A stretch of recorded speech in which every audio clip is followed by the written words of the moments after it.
The Lord of the Rings War in the North is a third-person hack-and-slash RPG based off The Lord of the Rings, and story-wise takes place between Frodo leaving the Shire to the destruction of the Ring, and as a Tolkien fan, I really enjoyed this game.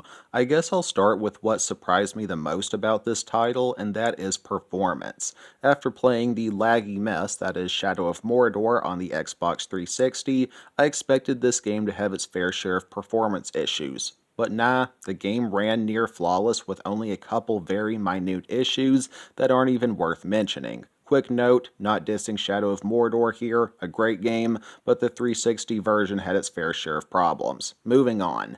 Gameplay wise, well, this is a third person hack and slash where you have powers and ranged attacks as well. In my case, a bow and arrow. You can choose between a elf, man, or dwarf, each with their own weapons and powers. The human, Eridon, who I played as, can do things like go invisible for a couple seconds or shoot flaming arrows, while the elf Andriel has magical blasts from her staff and can heal her teammates.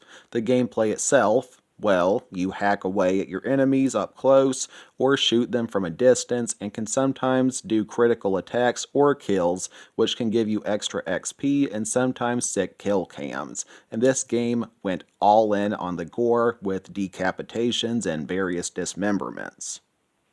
One thing I found interesting about this game is that you can earn XP for just building up a combo meter, and not just for kills, which definitely incentivize trying to build up a hefty combo.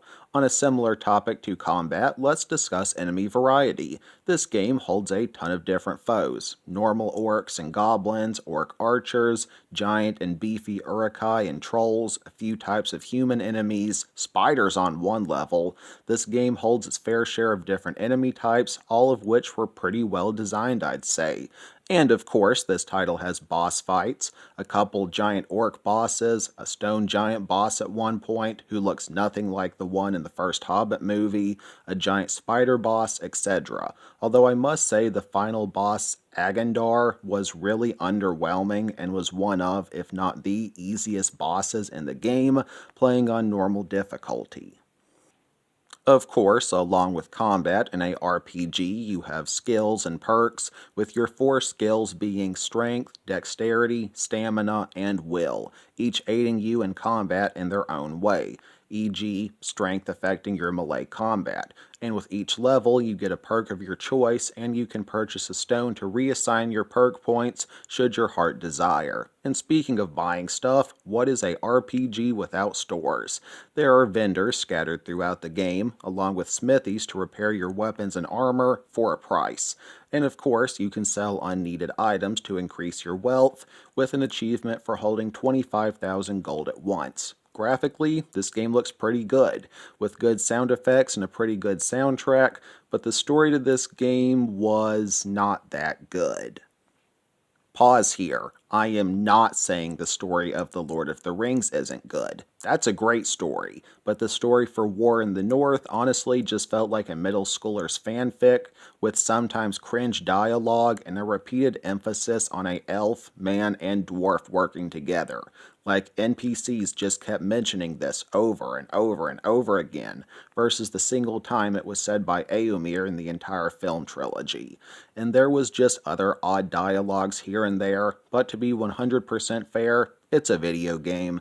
A story can be meh or even bad as long as the gameplay makes up for it, and that's the case here.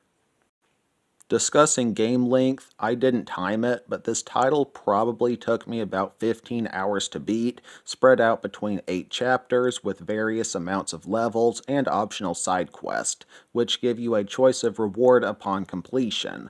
One negative I do have with this title is that I thought I'd be able to go back and do the side quest after I finish the story, but nope, once you beat the final boss, it's just done. You gotta start all over again. So, rip there on not being able to go back and finish my side quest. I don't think I have much more to say about this game as far as reviewing it, but I do just want to add that Radagast was briefly in the game, and it was definitely interesting to see the devs' idea of what he'd look like before the Hobbit films came around. In conclusion, I think this game earns a 9.4 out of 10 by my grade scale. Well worth the $12.50 I paid for a used copy. A couple similar games I could suggest would be Skyrim, if by chance you haven't played it, or Shadow of Mordor, which I mentioned earlier. I almost feel like War in the North is what you would get if you merge those two titles together. But anyways, that is my review for today. Thank you for watching. I hope somebody enjoyed. For anyone new here to my channel, I mostly play, review, and discuss zombie and horror games, with sometimes other topics like today. So feel free to check out some of my other content if that maybe sounds interesting. Always remember that God loves you all very much. Hope everyone has a blessed day. Peace.